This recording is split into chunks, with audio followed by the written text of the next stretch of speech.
I think that the triennial really is also about showing that ceremony is not just something that's part of the past. And I think that's something that we really wanted to bring into this exhibition, that even though we're in Canberra, this is obviously a very highly contested piece of the country, this is a place of ceremony. This is a place of culture. Ceremony is part of us. Ceremony is something that exists in myriad forms. So some of the artists in this exhibition are doing work that's saying it's not so much about the act of the ceremonial performance, but it's what leads up to it. It's where you live, it's who your family are, it's what you do on a day-to-day basis. All of that determines what the ceremony is.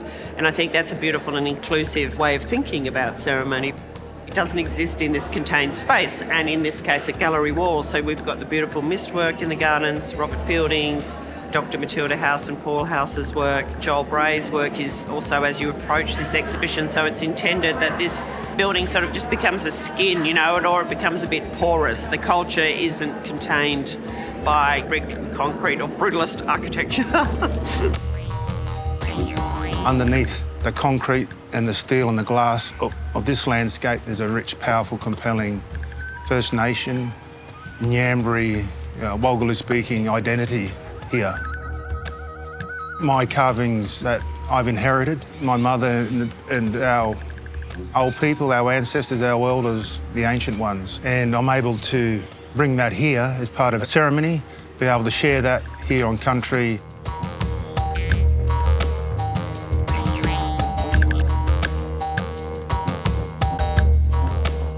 So Mulungari Yerwang, Yinjamaram Mulungari Yerwang, respecting our identity on country, it's alive and strong, our identity. And it's about revival, return and renewal of our rightful place on country based on truth-telling.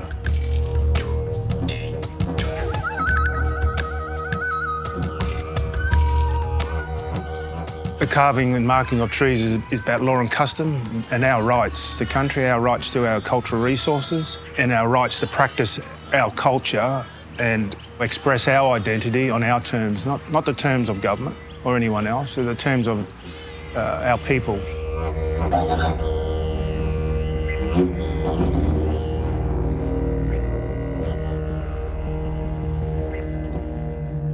For ceremony, I chose to present the final chapter in a creative partnership with an old Gidja artist who is now passed.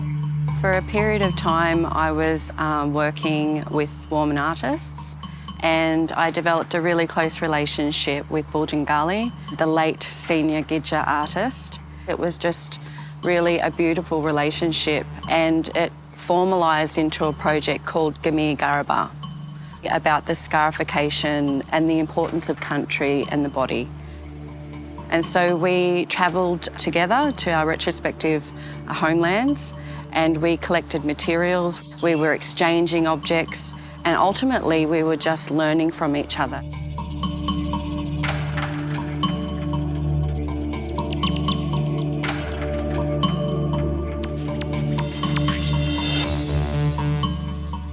It was about our relationship with each other, which was a signpost of how our traditional and cultural ways are, that we were crisscrossing across the continent. The ability for me to be able to communicate, just my absolute love for her, were the vessels and clay works.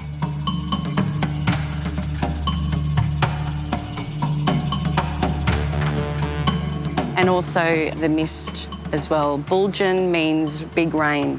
And I imagine that she's with us in this work, even though she's not physically here. Her memory and her legacy will live on, not just in terms of our project, but her incredible work.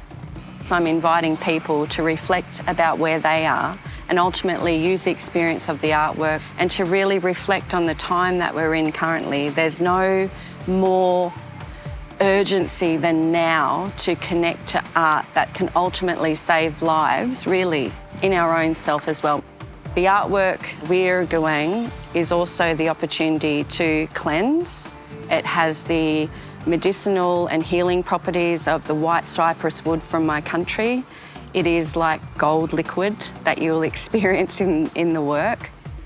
That's what ceremony is. It's a celebration. It's a healing. the ability to come together and to engage in something that ultimately can have physical and spiritual benefits.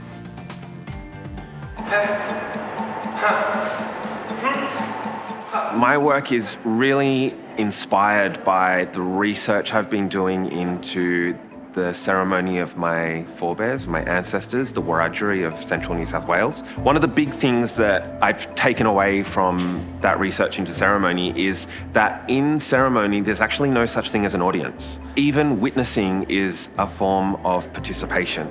I think what's beautiful about that is in ceremony, everyone's presence is required. Your presence is essential for this action to happen. It's definitely something I've tried to bring in my work, is to break down that kind of artificial fourth wall that European art often has, and to understand that art is about connecting with other members of your community, and it's something communal that we do together.